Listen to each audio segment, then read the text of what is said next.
Le leadership personnel permet d'abord de se connaître. Une fois qu'on se connaît, il faut connaître ses points forts et les développer, ses points forts et les mettre en avant, parce qu'on se vend toujours. Ses points à améliorer, les détecter et trouver comment les améliorer. Connaître son environnement le plus immédiat, sa famille, son mari, sa femme, ses enfants, ses parents, qui nous conditionnent beaucoup. Le leadership personnel, c'est les critères de tu dis où est-ce que je veux aller. D'abord, j'ai atteint une certaine maturité. Où est-ce que je veux aller. قالوا لي نقرا وقالوا لي نخدم ولكن شنو بغيت بالضبط. بغيت تعرف ta vocation. كاين عندي vocation ماشي. vocation. كاين نوصل لها. Quel moyen j'ai. Quel moyen j'ai. Le SWOT que tu sois même. Le SWOT, tout à fait. Le SWOT, c'est quels sont mes points forts et mes points faibles, quelles sont mes menaces, mes propres menaces théoriques, quelles sont mes opportunités dans la vie. C'est un SWOT personnel. Mais ce SWOT personnel, c'est bien de faire le diagnostic initial de ce qu'on est, mais après il y a un plan de travail personnel, de développement personnel. Comment je dois améliorer les qualités de communication, comment je dois avoir confiance en moi, comment je dois maîtriser ma colère, comment je dois contrôler mon amour de l'argent, comment je dois avoir plus d'ambition. Vous y. S'autoréguler, se piloter avant de piloter les autres.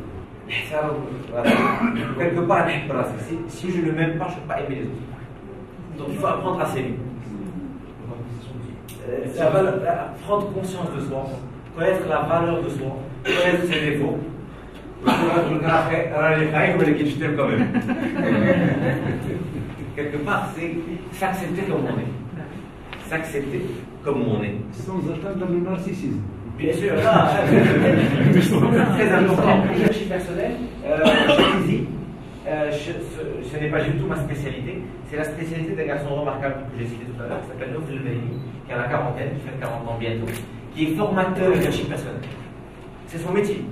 Et il a été choisi par Tizi en 2013 en tant qu'espoir. Et il a eu une bourse de formation pendant 10 jours à la Harvard Kennedy School. Et il est aujourd'hui formateur en leadership. Il forme des gens qui forment en leadership. Et lui, sa spécialité, c'est le leadership personnel. Celui qui veut gouverner les autres doit d'abord être maître de lui-même. Sans commentaire, c'est clair. Le deuxième, je est un autre. On ne se connaît pas suffisamment. Parfois on s'énerve, on ne sait pas pourquoi. Parfois on est très heureux, on ne sait pas pourquoi. Parfois on a des comportements qu'on ne s'explique pas. Donc il faut, le leader, celui qui va mener, doit d'abord se connaître. Connaître ses faiblesses, ses moteurs, pour les réguler. Donc ça c'est ce qui est maîtrise et connaissance de soi. La deuxième partie, c'est qu'est-ce que je vais devenir dans 10 ans? Qu'est-ce que je vais devenir dans 10 ans? Et le meilleur moyen de prévoir ce qu'on veut être dans 10 ans, c'est de réaliser. Ça veut dire c'est de planifier, monter les bretelles et de travailler. Donc, le leadership personnel, je vais dire qu'est-ce que je veux pour moi? Comment je me vois en 2020? Comment je me vois en 2025? Qu'est-ce que j'ai autour de moi comme environnement familial, comme connaissance? L'université citoyenne de Rabat, de Marrakech, qui va pouvoir m'aider. Qu'est-ce que j'ai comme formation que je peux me payer? Est-ce que je peux trouver un mentor? Quelqu'un qui va m'accompagner pour grandir, pour réaliser mon objectif à 5 ans, à 10 ans. Et une fois que je construis ma vision, à la chambre d'école, je veux être le patron d'un hôtel. Je veux faire que mes enfants soient des gens très heureux. Je veux consacrer ma vie à servir mon pays.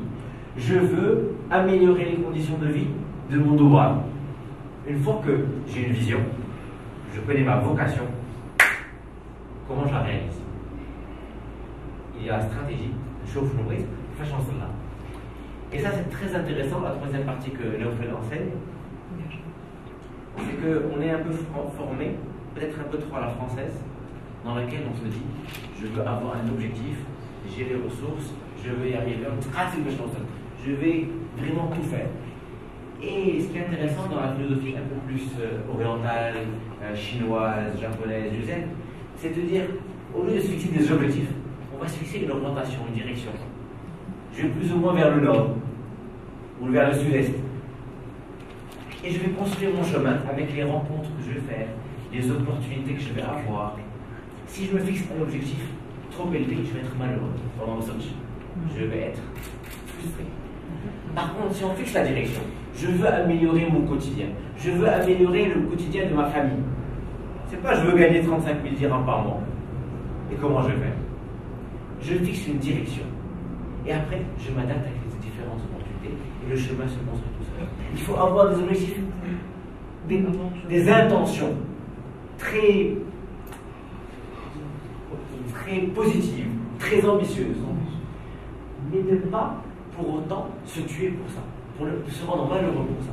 Je veux donner le meilleur de moi-même. Je ne fixe pas la limite. Quand on dit je veux donner le meilleur de moi-même, je vais donc je me porte au maximum de mon potentiel. Mais je ne fixe pas l'objectif. Je ne vais pas courir 100 mètres en 5 secondes, si je vais faire en 3 minutes.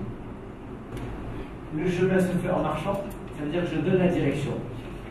Les contraintes, je les intègre. Elles me freinent. Les opportunités, elles m'accélèrent. Je sais où je veux aller. Si j'arrive à 35 ans ou 40 ans, 45 ans, je sais que je vais y arriver. Mais ne pas être trop objectif, deadline. Quand on a un objectif et une date, c'est difficile. Parce qu'on est trop pressé à rater l'objectif. Et les deux derniers points sur lesquels Malcolm insiste beaucoup, c'est le qiyam, c'est les principes. C'est les valeurs. Si aujourd'hui on se fixe des objectifs, des orientations et que tous les moyens sont bons pour y arriver, peut-être qu'on va y arriver, mais à la fin de sa vie, est-ce qu'on pourra encore se regarder dans un miroir? Les principes, parce qu'in fine, on va faire un bilan de sa vie, on croit l'au-delà ou pas, donc on croit qu'il y a une XM ou tel. Si on trahit ces valeurs, si on trahit les valeurs universelles, je ne pense pas qu'on puisse vieillir de manière heureuse.